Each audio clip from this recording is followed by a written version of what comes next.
महाराष्ट्र प्रदेश सरकार के वन, सांस्कृतिक कार्य और मत्स्य व्यवसाय मंत्री सुधीर मुनगंटीवार ने कांग्रेस के नेताओं को विभीषण कहा।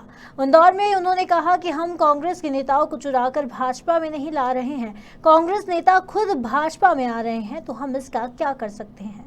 मोदी सरकार के 9 वर्ष पूरे होने पर देश भर में भाजपा के द्वारा विशेष जनसंपर्क अभियान चलाया जा रहा है।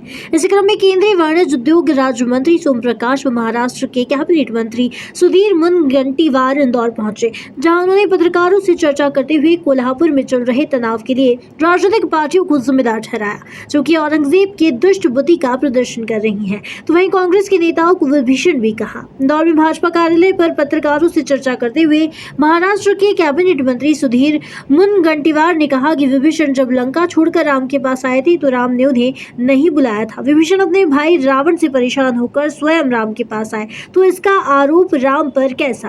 एक फोटो से बीजेपी का हिंदुत्व खतरे में आ गया क्या? और जो उपद्रव कर रहे हैं वो बाहर के लोग थे, आपका इंटेलिजेंस फेल हो गया, ऐसा संजय राउत ने आज कहा है। देखो, देश में कई बार इसके पहले भी कांग्रेस के राज में दंगे हुए। स्वर्गीय इंदिरा गांधी की जान नहीं बचा पाए, स्वर्गीय राजीव गांधी की जान नहीं बचा पाए, क्योंकि इंटेलिजेंस खत्म हो गया था।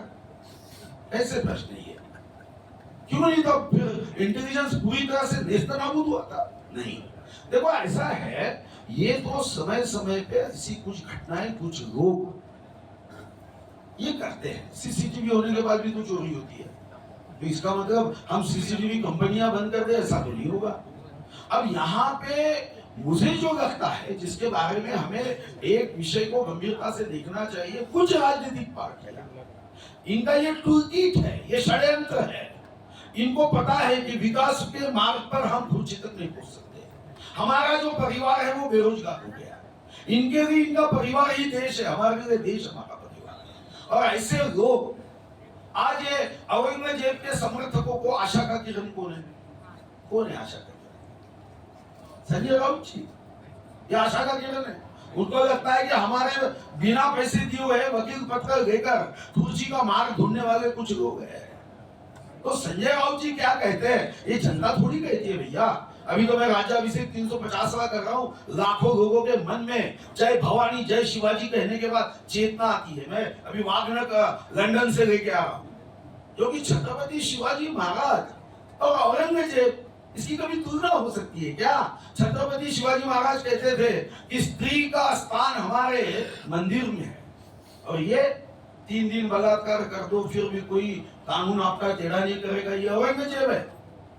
तो भैया संजय राउत क्या कहता है इसका हमें महत्व नहीं है, जनता क्या करती कहती है ये महत्वपूर्ण है। उनका काम ही है, उनका कुछ लोग बुरा कहने के लिए जन्म लेते हैं, वो बुरा कहते हैं, उन पे क्या बात कर रहे हैं? आईएनएस से कहाँ चूक हुई, सब कुछ पहले से था सर, स्टेटस पे आया और उसके बाद आग्रह भी किया गया कि आह्वान किया जाता, लेकिन सर इतनी बड़ी हिंसा हो जाती है, जिम्मेदार कौन है?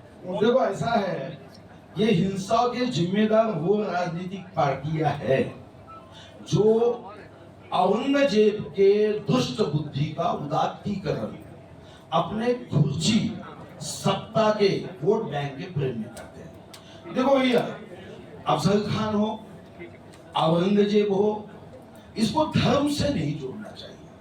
हम जब रावण का दहन करते हैं तो क्या हम हिंदू विरोधी है?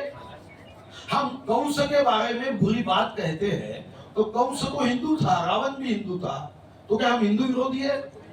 औरंगजेब ये अत्याचारी था, दुराचारी था, लुच्चा बदमाश आदमी था, जिसने हमारे हिंदू बहनों को ही नहीं मुस्लिम बहनों पे बलात्कार करने की अनुमति अपने नियम से दे दी, अपने बाप को जेल में डाला, अपने भाई को मरवा दिया। आप उसके फोटो खींचेंगे तो आप क्या सोचते हो, छत्रपति शिवाजी महाराज के महाराष्ट्र में हम क्या निवेदन लिखते रहेंगे क्या? तो लोगों के मन में यह भाव जन्म होता है, और हमारे उप मुख्यमंत्री गृह मंत्री ने बताया ऐसे लोगों को संविधान और कानून के चाबुक से ऐसी सबक सिखाएंगे, क्योंकि औरंगजेब ये मुस्लिम था, ये भाव किसी ने नहीं लाना। हमने एपीजे अब्दुल कलाम को राष्ट्रपति बनाया ना भाई, तो मुस्लिम है नहीं, राष्ट्र प्रेमी था, वो देश प्रेमी था। औरंगजेब ये अत्याचारी था, बाप को जेल में डालने वाले के फोटो कैसे लग सकते हैं? भाई को मारने वालों के फोटो लग सकते हैं, बहनों का बलात्कार करने वालों के फोटो लग सकते हैं। छत्रपति संभाजी महाराज को 40 दिन यातना देने वाला दुष्ट, जिन्होंने चमड़ी निकाली, बाल खींचे, आंखें गर्म सलाब से फोड़ दिए। देखो भैया, ये देश में नहीं चलेगा। बात सीधी है। सुधीर जी, कि कांग्रेस बीजेपी में क्या अंतर है, वो किस तरीके से चोरी करते हैं, उसी तरीके से आपके जो विरोधी पार्टी, उनका कहना है कि आप उनके जीते हुए एमएलए चुरा लेते हैं और आपके राज्य में तो आपने सरकारी एक पार्टी चुरा ली। देखो भाई साहब, उनको ये कहने का तो बिल्कुल अधिकार नहीं है। इसके पहले कांग्रेस ने कौन से खेल खेले वो पता है, मगर मेरा एक विश्वास है कि अगर विभीषण रावण की लंका में अपने भाई का साथ छोड़ने के लिए तैयार होता है, तो ये प्रभु राम पे कभी आरोप नहीं हो सकता है कि उन्होंने विभीषण को छोड़ा है।